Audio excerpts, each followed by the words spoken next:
Signore e signori, buonasera, benvenuti a casa mia, benvenuti qua nel disordine della mia libreria. Ringrazio di tutto cuore gli amici di Dentro la Storia per avermi chiamato a parlare di Rodolfo Graziani, un personaggio che rappresenta molto bene quella che fu la partecipazione, la disastrosa partecipazione italiana alla Seconda Guerra Mondiale. Un uomo che viene universalmente considerato come uno dei peggiori condottieri della Seconda Guerra Mondiale, come uno dei peggiori comandanti militari della Seconda Guerra Mondiale. Graziani, qualcuno ha detto che Graziani era un uomo che non conosceva la vertigine del vuoto perché non era mai riuscito a trovare il coraggio di guardare dentro la sua testa. Qualcun altro lo ha definito il condottiero di cartapesta, altri parlano di lui come lo scipione da operetta, ma la definizione che trovo più calzante di Graziani è quella che lo vede come un uomo in cui la ferocia era superata soltanto dalla stupidità. Il termine macellaio, che indica l'artigiano deputato alla macellazione, alla cura, alla conservazione, alla vendita delle carni a uso edibile, è stato esteso come attributivo dispregiativo nei confronti di persone, di solito militari, che hanno sicuramente esasperato la propria professione o hanno esagerato nei propri poteri, nell'utilizzo della propria autorità per compiere degli autentici massacri. In quel caso diventano macellai di carne umana, uomini che massacrano altri uomini, che danno l'ordine di uccidere in maniera indiscriminata. Abbiamo diversi esempi di macellai di carne umana. Pensiamo a Reinhard Heydrich, il macellaio di Praga. Ne abbiamo parlato in un video apposito. O anche a Edward Rochman, il macellaio di Riga, anche lui protagonista di un nostro video. Spesso e volentieri il termine macellaio è stato usato nella Seconda Guerra Mondiale per definire i criminali di guerra, ma esistono anche criminali di guerra italiani, criminali che si sono macchiati del sangue di innocenti anche prima del secondo conflitto mondiale. Storie spesso dimenticate, storie che non si raccontano nelle scuole, che vengono qualche volta omesse dai libri di testo, perché ci fanno provare vergogna come nazione, come cittadini. Ci può provocare un umanissimo fastidio pensare che un nostro connazionale abbia fatto ciò che ha fatto, abbia ordinato la morte di tanti innocenti, obbedendo a degli ordini assassini, oppure di propria iniziativa. Ecco, uno di questi connazionali, di cui non possiamo certo andar fieri, venne chiamato il macellaio del Fezzano. Ci riferiamo a Rodolfo Graziani.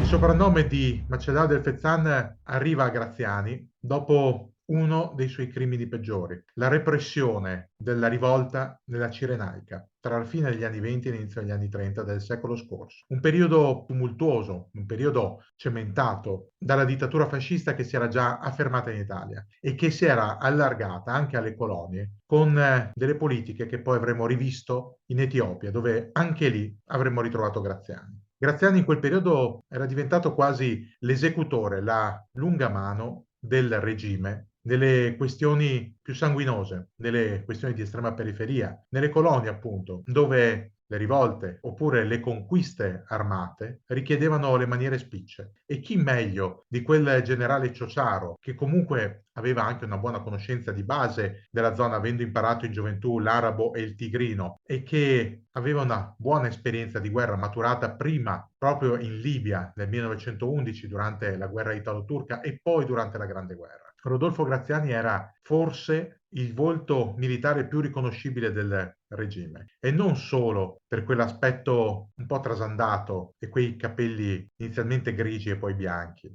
No, era soprattutto riconoscibile per i modi spicci, per aver accettato senza nessuna opposizione ordini che andavano ben oltre il dovere di un soldato, ordini che portavano diretto a commettere crimini, crimini come quelli consumati in Cirenaica. C'è una biografia di Rodolfo Graziani scritta da Alessandro Cova che è intitolata Graziani, un generale per il regime. E questo era Rodolfo Graziani per il regime.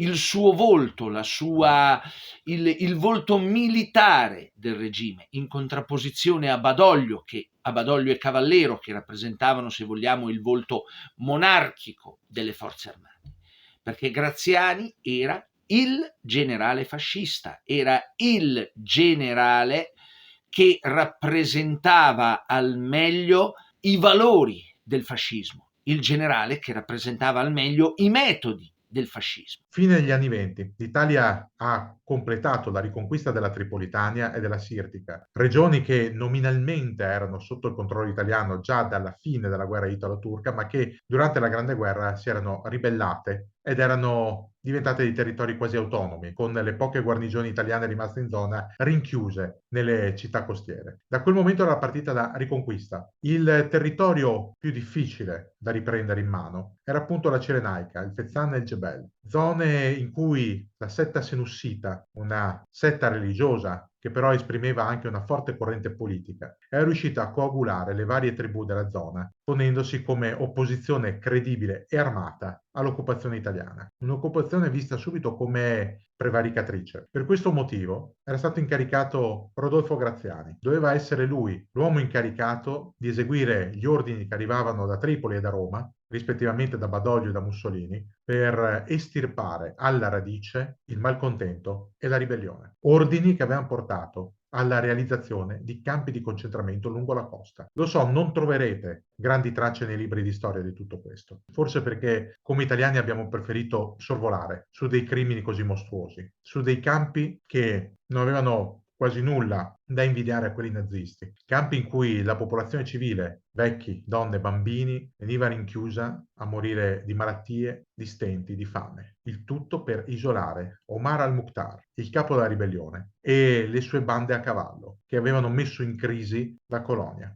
il controllo militare della colonia. Graziani non si era fermato a questo. Aveva anche ideato il cosiddetto reticolo Graziani, un lunghissimo dipanarsi lungo la frontiera tra la Libia e l'Egitto, di filo spinato, mine, cavalli di Frisia e vari ostacoli, apposta per impedire la fuga, ma anche il passaggio di rifornimenti dal condominio anglo-egiziano confinante.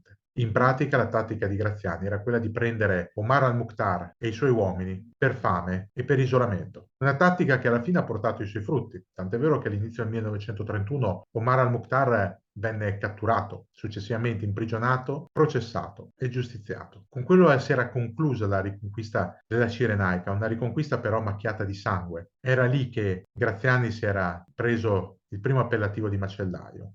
Un uomo che ha veramente disonorato la divisa che indossava, un uomo che avrebbe realmente meritato di essere processato per crimini di guerra, ma come dire, quando la guerra finì, quando iniziò il dopoguerra, iniziò anche la guerra fredda e si preferì evitare che un paese così importante nello scacchiere mediterraneo come l'Italia mostrasse i propri scheletri nell'armadio. Si preferì nascondere, si preferì dimenticare non solo i crimini di Graziani, ma anche quelli di tanti suoi colleghi, Roatta, Robotti, Pirzio Biroli, Bastianini, tutta gente che avrebbe dovuto essere processata, magari anche a Norimberga, per i crimini commessi, ma che la realpolitik, le necessità contingenti del momento, salvarono dalla galera o dalla condanna a morte. La seconda medaglia da macellaio, medaglia ideale, è arrivata qualche anno più tardi,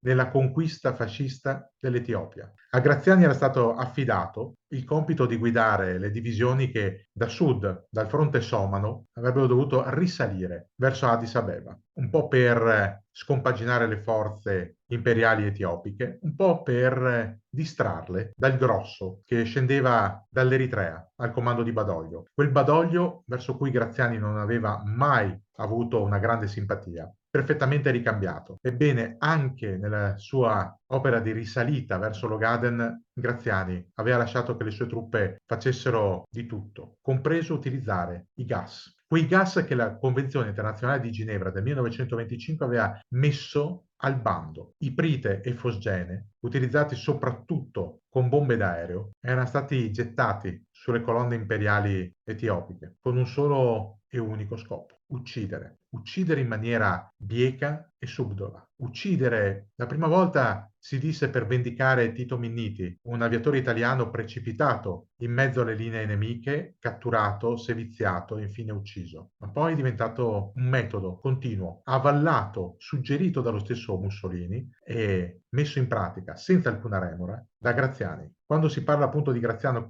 come braccio operativo del regime in ambito di repressione e di massacri, ci si riferisce anche a questo. Ma ancora peggio, Graziani doveva fare nel 1937, dopo il tentato attentato alla sua vita. Conquistata l'Etiopia, Graziani era stato nominato viceré, cioè rappresentante locale del sovrano, in buona sostanza governatore della nuova colonia. La resistenza portata avanti da alcuni RAS della zona e da ex appartenenti alla Guardia Imperiale aveva progettato di ucciderlo con un lancio di bombe a mano e scariche di mitragliatrice. Quando Graziani organizzò una cerimonia al piccolo Gebi, il piccolo palazzo imperiale di Addis Abeba, per festeggiare la nascita del nuovo re del trono di Casa Savoia, il figlio di Umberto, il successivo re di Maggio e appunto l'attuale Vittorio Emanuele di Savoia, la resistenza decise di entrare in azione. Le prime bombe a mano scagliate apparvero a Graziani al suo seguito quasi dei petardi, d'altronde erano state lanciate troppo in alto. La terza atterrò a mezzo metro di distanza, dilaniandogli il fianco destro e gettandolo a terra. Graziani, seriamente ferito, venne trasportato via in automobile, fatto segno di colpi di mitragliatrice, ma posto in salvo in un ospedale. Da quel momento in avanti sarebbe iniziato un periodo di terrore, di repressione e di morte. Per vendicare l'affronto, non solo le camicie nere, ma anche l'esercito e le truppe somale di religione musulmana e quindi avversarie naturali degli etiopi copti si scatenarono in dei veri e propri pogrom che avevano per bersaglio la popolazione civile di Addis Abeba, ma anche i villaggi attorno. Il generale Pietro Maletti, che Graziani ritroverà anni dopo in Nord Africa, venne incaricato di guidare una vera e propria marcia della distruzione di 150 chilometri, attraverso cui interi villaggi e anche alcune chiese vennero distrutti, fino al complesso monastico di Debre Libanos, un complesso in cui si diceva fossero nascosti alcuni degli attentatori o addirittura che fosse stata la base logistica per l'organizzazione dell'attentato stesso. Pur in assenza di prove, ma spronato dai telegrammi dall'ospedale di Graziani, Maletti obbedì e ci fu un altro bagno di sangue. Preti, novizi, suore, nessuno venne risparmiato. Quasi 450 persone massacrate in pochi giorni. Ecco perché Rodolfo Graziani era un macellaio, ma non si sarebbe fermato qui. Quello che si potrebbe quasi definire il karma è il fatto che ci fu un Graziani prima e dopo l'attentato. Il Graziani pre-attentato era un militare fin troppo scaltro, un militare che aveva accettato volentieri la tessera del partito fascista anche per meriti durante il Biennio Rosso e che aveva fatto di tutto per compiacere le alte sfere militari e il regime. Il Graziani post-attentato era diventato un personaggio diffidente, potremmo dire quasi debole, quasi impaurito, anche dalla propria ombra. Lo si sarebbe visto alla fine del giugno del 1940. L'Italia entra in guerra qualche settimana prima, approfitta dello sbandamento della Francia e sferra la famosa coltellata alla schiena. Una coltellata che serve, secondo Mussolini, a sedersi al tavolo della pace buttando qualche decina di morti per dare il proprio peso nella bilancia della storia. Un uomo profondamente religioso ai limiti del bigottismo, ma che non si fermò di fronte a nulla,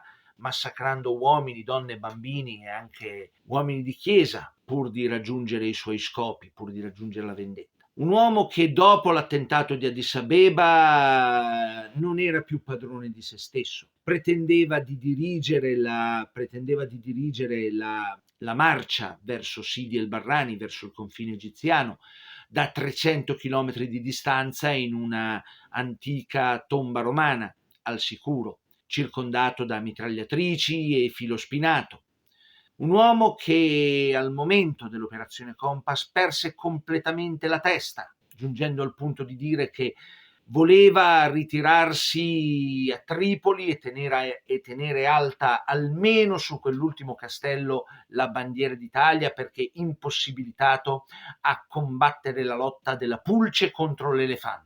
Graziani torna in Libia per sostituire Italo Balbo, che muore in maniera piuttosto sospetta a Tobruk, abbattuto dalla contraerea italiana. Se Balbo aveva dato un volto più umano alla Libia dopo il passaggio dell'uragano Graziani, così come aveva fatto il duca d'Aosta in Eritrea e in Etiopia, sempre dopo il passaggio di Graziani, sempre dopo l'attentato a Graziani. Ebbene, Graziani in Libia decise di essere ancora più attendista del suo illustre e scomparso predecessore. Non fare niente, limitarsi a difendersi, nonostante le sue forze nominalmente fossero 10 volte tanto quelle inglesi attestate oltre il confine egiziano. Forze, quelle inglesi, che però potevano contare su un minimo di mobilità, le pattuglie in autoblindo, alcuni carri armati, veicoli che Graziani in larga parte non aveva o che se ne aveva erano di tipo antiquato, superato o inadeguato, ma la forza numerica era dalla sua parte e per questo motivo, al finire dell'estate, spronato, quasi minacciato da Mussolini, Graziani si era messo in movimento. Aveva oltrepassato la frontiera, fatto alcune decine di chilometri, aveva raggiunto la località di Sidi el-Barrani, dove si era comportato come un vecchio centurione romano. Aveva fatto costruire dei campi trincerati per le proprie truppe, aveva dato disposizioni per estendere la via Balbia, quella strada pavimentata che correva lungo il litorale libico fino a Sidi el-Barrani, aveva addirittura ordinato di sradicare l'acquedotto che i coloni italiani avevano costruito con tanta fatica negli anni precedenti nel Gebel per portare acqua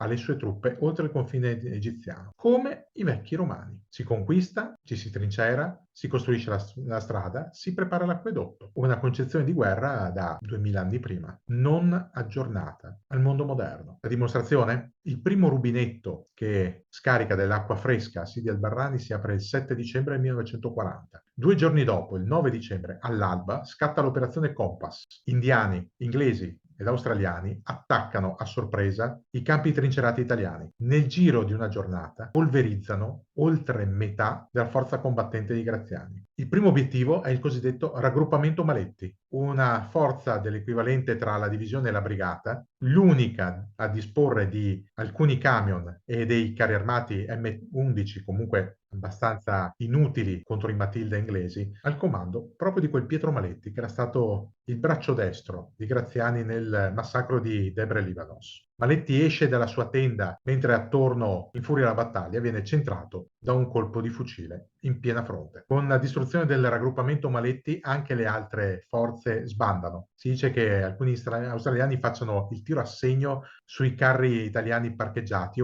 mentre altri vengono requisiti, ridipinti con un enorme canguro bianco e utilizzati dagli stessi australiani per dare la caccia agli italiani, per arrivare fino sotto alle mura di Tobruk. Già, perché intanto Graziani ha perso la testa, ha perso la bussola, è impazzito, per lui è tutto perduto. Torna indietro a velocità supersonica, passa Bardia, Tobruk, Mekili, Derna, Bengasi. Niente, non si ferma mai. Ormai per lui non c'è niente da fare. La Libia è perduta, deve solo arrivare fino a Tripoli per rimbarcarsi e tornare a casa. Mussolini lo tempesta di telegrammi imponendogli di fermarsi, di salvare il salvabile. Tutto inutile. Graziani perde una divisione dopo l'altra, perché sostanzialmente a livello mentale non c'è più. Un uomo che è veramente incapace di qualsiasi autocritica, un uomo che badava soltanto, era in grado di badare soltanto alla propria, di badare male, se vogliamo, alla propria carriera, alla propria reputazione, un uomo che ha passato veramente tutta la vita a sospettare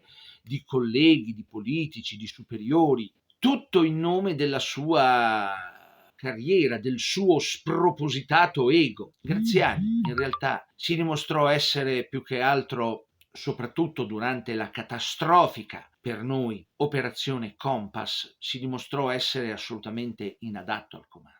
Al suo posto viene inviato il generale Italo Gariboldi, che era stato tra quelli che lo aveva soccorso ad Addis Abeba il giorno dell'attentato. Gariboldi non è molto più brillante di Graziani. Nel frattempo, un altro generale, Babini, riesce a salvare il salvabile delle poche forze corazzate, crea sul posto la cosiddetta Brigata Speciale Babini, che almeno offre un minimo di copertura alle forze italiane in ritirata. Sul posto poi arriverà Rommel e sarà tutta un'altra storia, ma questa è dedicata ad altri video. Graziani da quel momento, dal febbraio del 41, smette sostanzialmente il suo ruolo attivo di militare sul campo. Lo riprenderà anni dopo essere diventato ministro della difesa nella Repubblica Sociale Italiana, lo stato fantoccio messo in piedi dai tedeschi invasori con Mussolini al comando. Graziani, tra l'altro, riprenderà appunto brevemente un ruolo sul campo, comandando una sorta di armata repubblichina sulla linea gotica in una battaglia contro le truppe brasiliane per impedire lo sfondamento. Sarà il suo ultimo incarico sul campo. Dopo l'insurrezione del 25 aprile del 1945, Rodolfo Graziani cercherà un accordo, un salvacondotto e lo troverà con gli americani, che lo arresteranno, lo condurranno in carcere, poi in Algeria, poi nuovamente a Roma, dove sarà incarcerato per un po' di tempo, accusato di collaborazionismo, condannato inizialmente a 19 anni, ma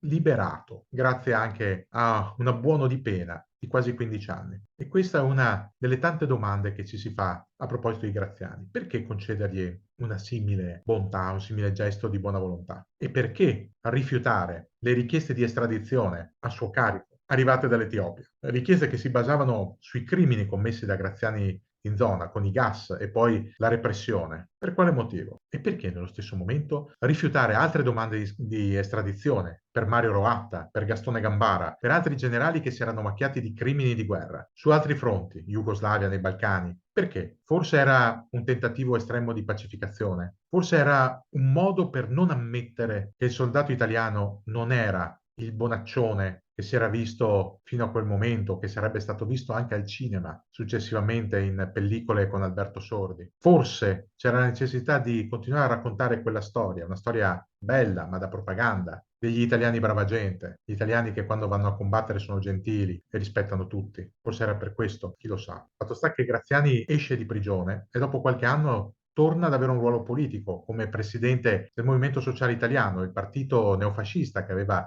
ridato una casa agli eredi diseredati del regime, ai reduci del fascismo che continuavano ad avere una nostalgia per Mussolini e il suo periodo. La presidenza dell'MSI sarebbe durata un anno solo, poi Graziani si sarebbe ritirato a poco a vita privata, fino alla morte, sopraggiunta a Roma l'11 gennaio del 55. Rodolfo Graziani è stato realmente uno dei volti principali della propaganda fascista.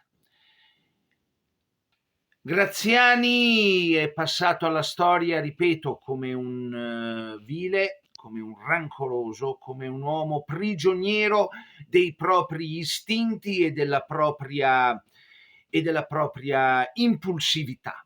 Nel dopoguerra scrisse le sue memorie, in cui incolpa sempre un grande classico, incolpa sempre chi è morto, incolpa Ciano, incolpa Cavallero, incolpa Mussolini delle sue disgrazie. Non ha tutti i torti, oggettivamente, ma se guardiamo il suo comportamento ci rendiamo conto che era realmente un uomo assolutamente inadatto ai compiti a cui venne assegnato, perché un conto è reprimere con spietata ferocia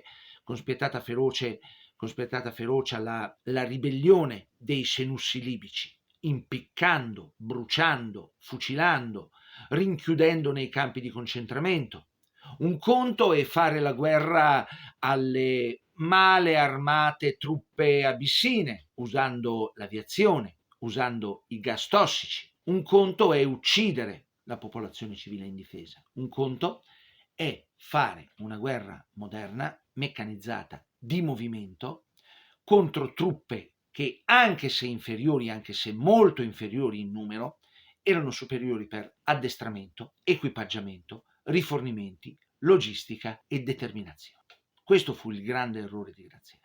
Restano le tante macchie. Sulla sua divisa, al posto delle medaglie, avrebbero dovuto probabilmente appuntare, non come medaglie, ma come elementi del disonore, tutti i massacri di cui si era macchiato consapevolmente. E lui stesso il suo nome, la sua immagine, avevano portato estremo disonore alle forze armate italiane. Con lui e con gli altri ufficiali, alti ufficiali del periodo fascista che avevano accettato di compiere dei crimini efferati, pensiamo alla strage di Dominikos in Grecia, con tutti loro. Il conto della storia non può dirsi concluso, non può dirsi perché manca quell'elemento processuale che avrebbe forse riportato un minimo di giustizia e che avrebbe fatto compiere al nostro paese quella necessaria autocritica nei confronti del periodo fascista, verso il quale qualcuno ancora oggi esprime una incomprensibile nostalgia, mentre altri lo vedono come un qualcosa di lontano, distante, impossibile da tornare. Eppure il fascismo è anche quello. Non fu solo la picaresca marcia su Roma, non fu solo il Gran Consiglio, non furono solo le leggi speciali, la legge contro gli ebrei per la difesa della razza, si chiamò all'epoca, la legge contro le associazioni, contro i massoni e i partiti politici.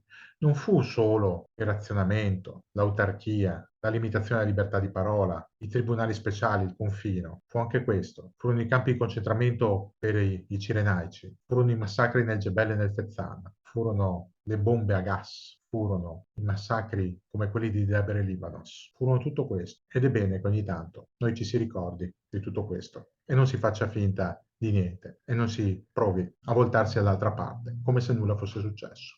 Graziani era un generale coloniale, era un generale ottocentesco, era rimasto fermo all'Ottocento come concezioni militari, come strategia, come modo di combattere. Qualche cosa oggettivamente aveva intuito sulla guerra moderna. Lo testimoniano i suoi diari, lo testimoniano le sue continue riunioni con i suoi sottoposti. Graziani non era un genio militare, ma fecero di tutto per boicottarlo.